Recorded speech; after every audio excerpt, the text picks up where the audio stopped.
So last week in my Ryzen 7 3700X upgrade video, I mentioned this. I'm not counting the MacBook out. It's been a okay computer for a year that I've had it. I had some other issues with it, which I'll talk about in a different video.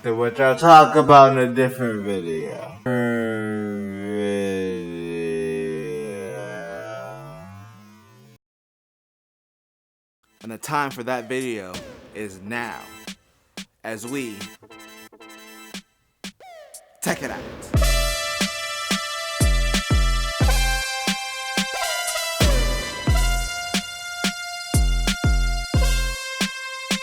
Alright, so I'm here with my 2018 MacBook Pro, which is pretty much brand new at this point because I actually had it repaired recently, which is a reason that I actually did those upgrades on my computer. Is this reliability. That's what it comes down to. And then also my repair experience was pretty terrible. So let me tell you what happened with this computer and why a lot of this was my fault to begin with. So since I got this computer in November of 2018, it's always had issues with crashing, like randomly, like full lockup, shutdown, crashing.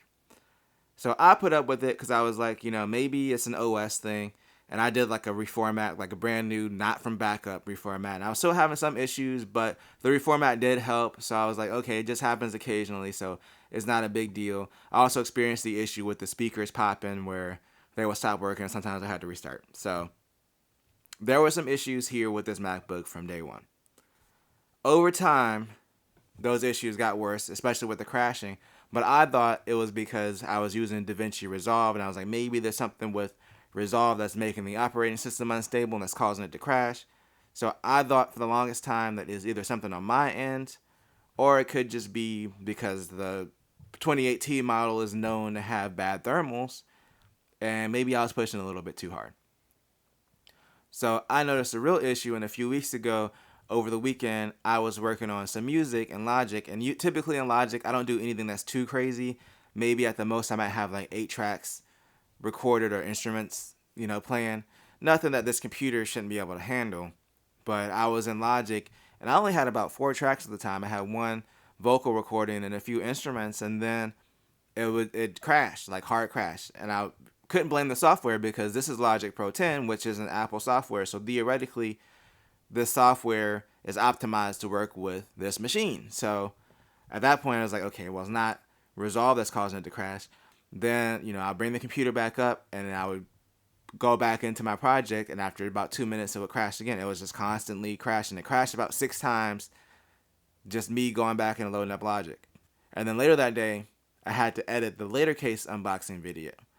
So I was in the process of doing that. Then I got through pretty much the whole video. When I went to go render it, it just crashed after about 2 minutes of rendering.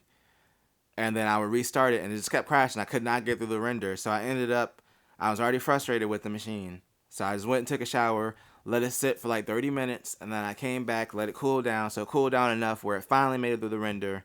And I was like, you know what? I need to take it into the Apple Store because whatever's going on with it is clearly not a software-related thing like I initially thought.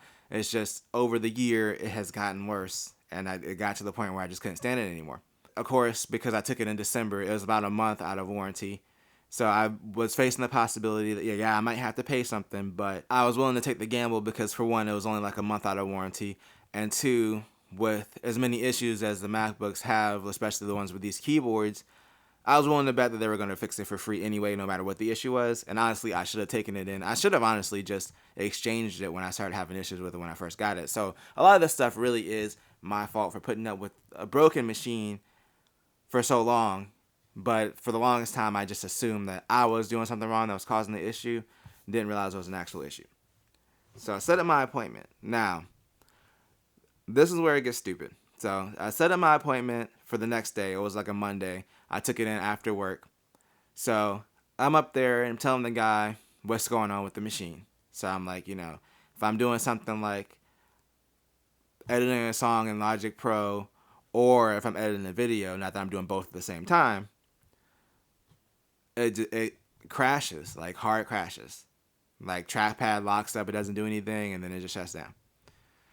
So he starts asking me probing questions. I've done tech support for the last 5 years, so I know the whole process of you ask the probing questions to try to determine, to get to the bottom of the issue, which I'm fine with. I play along with it. I'm not there to tell them how to do their job, even though I do tech support. I do tech support for different products, so it's not on me. Even if I know what the issue is, which I knew that the issue is overheating, it's not my job to tell them, what the issue is. What got on my nerves about the whole situation was he started asking me questions about, what I was doing, as if I was doing something that was too strenuous for the machine. And I'm like, I'm just editing 1080p video. And I was like, and sometimes maybe I'll do a Logic session with at the most like 8 tracks, because I'm not doing anything crazy like music editing wise. And then he asked me if I had tried to download a software to control the fan in the machine manually. Like, okay, I know that this machine doesn't have the greatest thermals, but if it's overheating, then that's an issue.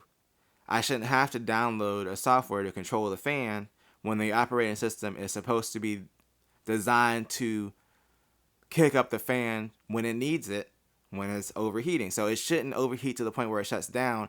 The most it should do when it overheats is the processor should throttle, the fan should kick up, so the machine should slow down, and the fan should kick up. It shouldn't lock up and shut down unless there's an issue with the machine. So he just kept implying that, maybe I'm doing too much with the machine and that's what's causing the issue.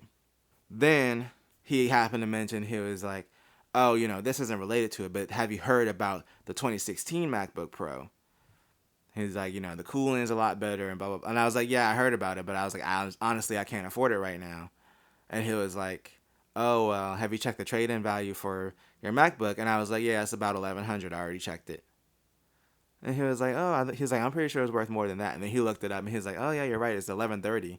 I'm like, I've already looked into it. Like, I was like, yeah, I'm aware of the 2016, I'm aware of the 16-inch MacBook Pro. I would love to upgrade, but for one, that's not the problem. Like, this machine has a problem, and I really want this machine fixed because I don't have enough money to buy that new machine that I know that they resolved a lot of the issues that plagued this one, but I don't have enough money to buy it. So him mentioning it was kind of annoying. If I was an average customer that wasn't tech savvy, I possibly would have gotten mad at that point, because I understand that he's trying to educate them that there's a new model. This model is a little over a year old. And it's it was $2,400. I got the base model. So to the average consumer, that's a lot of money. I mean, to me, it was a lot of money. So I'm not trying to buy a new MacBook the next year, no matter how much better it is. I bought this machine as an investment to have for years.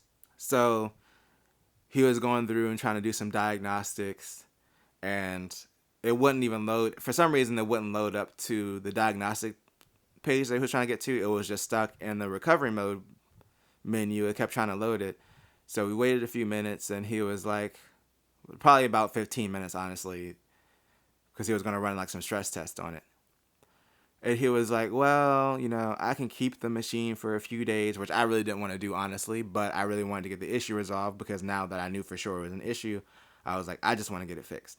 But he was like, I can keep the machine for a few days and run some tests, but I'm not, I'm probably not going to be able to replicate the workload that you're doing on the machine. Again, assuming that I'm causing the issue because I'm doing too much with the machine. Which, like I said, even if that was the case, it shouldn't lock up and shut down. It should just throttle itself and slow down, but it shouldn't lock up.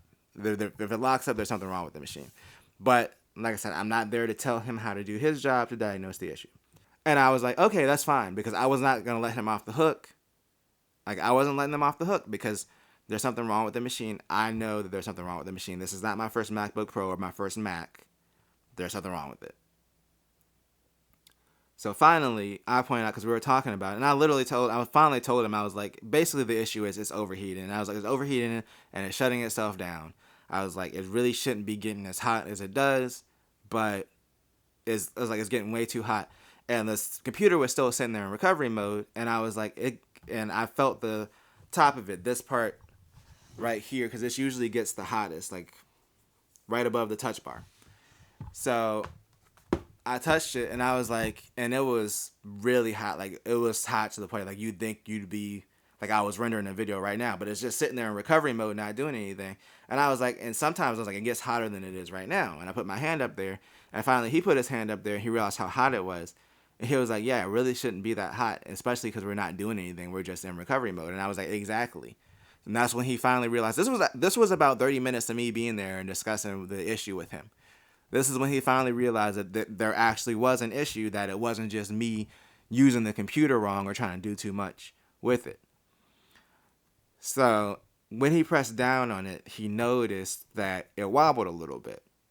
And I didn't notice it because typically when I was using this before, I had it on a riser anyway, so that way it could vent. It wasn't venting directly onto the table. It had some room to vent or whatever. So I didn't notice that it wasn't sitting flat. It was wobbling. So when he finally noticed that, then he noticed that the bottom of it was bent. It's been replaced now, but it was bulged out a little bit on the bottom, like the aluminum had bent because the battery was swollen. And so after 30 minutes of troubleshooting, that's what he determined. He took it in the back. He asked me if he could take it to the back and open it up. So he opened it up and took pictures of the battery, and he was like, yeah, it's definitely swollen. So he was like, okay, obviously that's probably causing the issue, which obviously, right, if the battery's swollen, it's probably either the battery itself is overheating, that's what's causing, and then other components are heating up, and that's what's causing the machine to shut down, or it's impeding the cooling in some way where it's not able to fully cool itself. Either way, I was pretty convinced that the battery is probably the issue. But the thing that bothered me about the whole situation is if I hadn't kept pushing the issue to say that this machine has a problem, then it would have just been like, well, you're using the machine wrong. If I was an average consumer, a lot of people buy Apple products because of their tech support, because they're not comfortable with troubleshooting the issue. That's part of it. They want to be able to take this into the Apple store or call in for support and get help with these issues. So what bothered me about it is if I was an average consumer and if I was there the first 15 minutes and he would convince me like, oh, I'm just doing too much on this computer, and I would have left with a swollen battery, potentially dangerous battery. It already bent the bottom of the case, so what would have happened eventually? Could this machine have blown up? I don't know, but I could have left and went home and had this machine with this battery that was possibly going to blow up. So that was my big issue with the support. And I'm not blaming Apple support as a whole, because the thing is, when you work in this industry, you see people, like I work with people who are like that. There are just people that are like that. So I'm not going to say like this is going to be the typical experience when you go to get your device repaired by Apple, because it's not. But you can sometimes run into people like this. So it's good to educate yourself a little bit, or as much as you can, on the issue. And that way, like, or at least educate yourself on the type of uses that you're doing with your computer. And that way you have some ammunition to be like, well, I know what I'm doing is not causing the computer to do this, especially if it's something where it's crashing. The other issue I had was, well, the battery was covered under warranty, because he said there's an extended warranty on the battery. Interestingly enough, there is a battery replacement program for certain model MacBook Pros, but I believe it's like the 2017, which this technically doesn't fall into the program, but I'm wondering if that battery issue also affected some of the 2018 models. It's very possible. Either way, I didn't have to pay for the repair because the battery was covered. Now, when we set up the repair, he gave me the option to have it shipped to the store or shipped directly to my house, but he was like, you'd have to sign for it, so you have to be home to sign for it, or else it's going to, get returned back to FedEx. And we recommend just having it shipped here, so that way we can, double check to make sure everything was done properly. And I was like, I'm fine with that, because I only live 5 minutes away from the Apple store anyway, in my area. And I would have been at work anyway when it was delivered, so I wouldn't have been home to sign for it. So they shipped it off, and it got there in about a day or so. So it took about 2 days for the repair. So I believe they shipped it off I took it in on Monday, so it shipped it off on Tuesday, and I think it got there on the Tuesday. Then they repaired it, and it was back by Thursday. So they give you the tracking number so you can track, obviously the shipment. So I was tracking the shipment back to them. So Thursday at 10 a.m. when I was still at work, okay, so I was delivered to the Apple store. So I was like, cool, because Thursday is usually when I go grocery shopping anyway. So I was like, we'll go get off work, go grocery shopping, and then I'll go there to pick it up. So I noticed by the time I got off work, they still hadn't sent me the notification that I was ready to pick up, because typically they'll send you like an email and a notification on your phone. As long as you're signed into the same iCloud account that you use to submit the repair order, then you'll get a notification when it's ready to pick up. So I didn't get the notification, but I was like, it's been there since 10 a.m. The machine was repaired already by the repair facility and sent back to them. So I was like, I'll just go up there anyway. So after I did all my shopping and stuff, it was 7 p.m. by the time that I went up there to pick up my MacBook. So I go up there and the dude is like, oh, we can't find you in the system, the check-in person. And obviously it was because they hadn't actually sent me the notification that my device was ready for pickup. So he took about 10 minutes to find it, and he comes back, he's like, yeah, your machine got here, but it still hasn't been inspected yet, so you have to wait for them to send you the notification. And I'm not one of those people that's going to push it. I was just like, okay, I live 5 minutes away, so it's not that big of a deal. Whatever. Even though the store closes in 3 hours, and you guys have had it since 10 a.m. and it's 7 p.m. So that, it got on my nerves. If I'm thinking about it from a consumer standpoint, what if I live 45 minutes to an hour away, and I happen to be this part of town, I need to pick up my computer now. And then all they're doing is just turning it on and making sure that it works. It's not like they had to do some additional repairs when they received it back. The repairs were done. I literally could have just had it shipped directly to me from the repair center. So that's what got on my nerves about the whole situation. I'm like, okay, I'm already at the store. You can't just take a minute to open it up to make sure that it's working and give me my computer because I'm already here. So I go back home, and then 2 hours later, literally exactly at 9 o'clock, 1 hour before they closed, and the only reason they closed at 10 that day was because they're in a mall. So because it was holiday season, the mall was open an extra hour, so the Apple store was open an extra hour. So the only reason they were even open until 10 was because the mall happened to be open. So at 9 o'clock, the time they usually close, they finally sent me the notification that my computer was ready for pickup. All the guy did was bring it out there, and then he sat it on the table and was like, oh, just have a look at it and make sure everything's working fine. And then he sat there for 2 minutes. He was like, do you have any questions about the repair? And I was like, no. So that was it. That literally was it. That was him checking. I'm pretty sure he didn't check it because it wasn't booted up at all. Unless they shut it back down, it's a possibility. But it wasn't booted up at all. I booted it up, logged into it. And I'm like, you couldn't have just given me my computer 2 hours ago. Now I know I could have pushed the issue there, but I live 5 minutes away. If this was a 30-minute drive, yeah, I would have pushed the issue. I was like, my computer's here. Can you just give me the computer as is? And if there's a problem, can you bring it back? But I wasn't really trying to be difficult. I really work in customer service, so I really try not to be difficult when I go into the store. But overall, this was the worst experience that I've had with the Apple Store as far as getting something repaired. And I really rarely ever get things repaired unless there's a serious issue.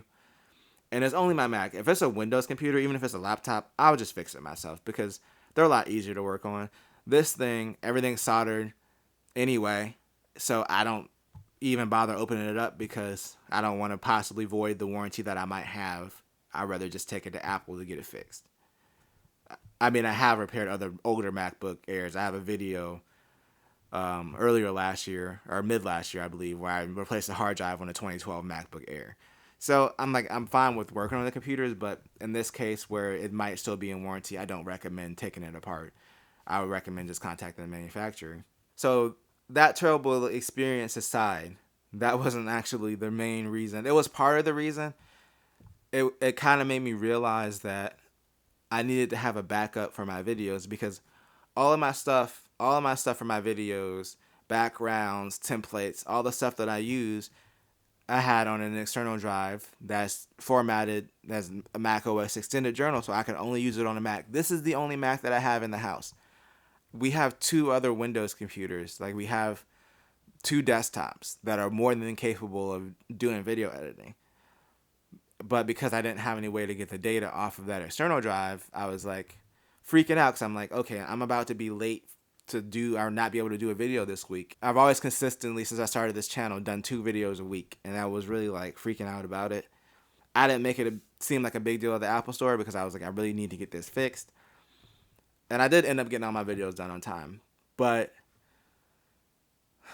when I got it back, the first thing I did was I did a stress test. I literally opened the same file in Logic and I rendered the same video at the same time because I was like, if this thing is really fixed, then it shouldn't shut down no matter how much stress I'm putting on it.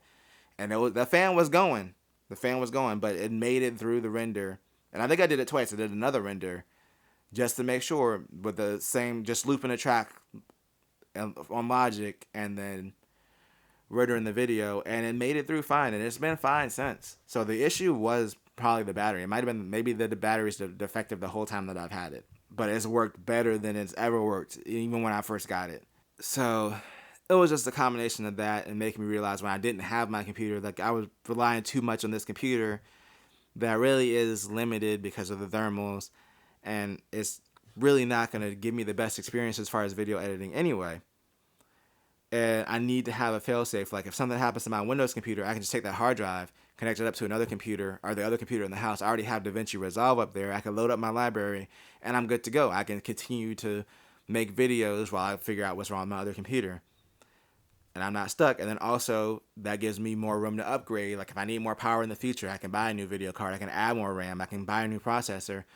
This thing already wasn't meeting my needs, and there's no way to really upgrade unless I get an external GPU, which really isn't going to help that much for the issues that the bottlenecks that I'm running into, which is cooling and the amount of RAM. That's pretty much it. So altogether, I did have a horrible experience at the Apple store with the repair. And then on top of that, I really need to have a more capable machine that's more reliable, because this thing is still under the replacement program for the keyboard. So let's say if I do, in the future have a keyboard issue, this computer is going to be out of commission for another 2 days, and I can't really have that when I have to get these videos out for you guys. So that's what went into my decision. Sorry that was like a long and convoluted story, but I still like this computer. It's still a good computer. I don't want people to feel like, oh well, their Mac's not worth it or something like that. But I think that I wanted this computer because I spent so much money on it. I think I wanted it to be the end all be all for everything. I'm still going to use this for music editing. I'm still probably going to use this to convert videos from my iPhone to a different format so I can edit it on my Windows computer and then just transfer it over to the Windows computer on my server, because it's a lot easier to move videos from my iPhone to a Mac than it is from my phone to Windows. It's just easier. I can just airdrop everything and it just works. So this computer is still going to have some uses. It's just going to be very limited uses, and I'm still going to do my music up here because I've already invested in Logic Pro. So it's not a bad machine. Like I said, it's just with the lingering issues with the keyboard and like knowing that this might have to be repaired again in the future, I can't depend on it. And it's sad that I spent this much money on it and I feel like I can't depend on it, but that's just the reality of where I am right now with this machine. That's why I did those upgrades to my Windows computer and I moved all my editing over. It took me over, honestly, transferring all that data from my external drive that's formatted for Mac to the new drive was a pain. It took me about a day to get all my stuff set back up in DaVinci on Windows, but it was worth it because it's just been so much faster and easier to edit my videos, and I don't have to worry about the thermal limitations. Anyway, I've talked enough, so that's going to bring this video to a conclusion. If you enjoyed it, make sure to like, share, and subscribe. Tell a friend, tell a coworker, and always do at least 2 things at the same time. Peace.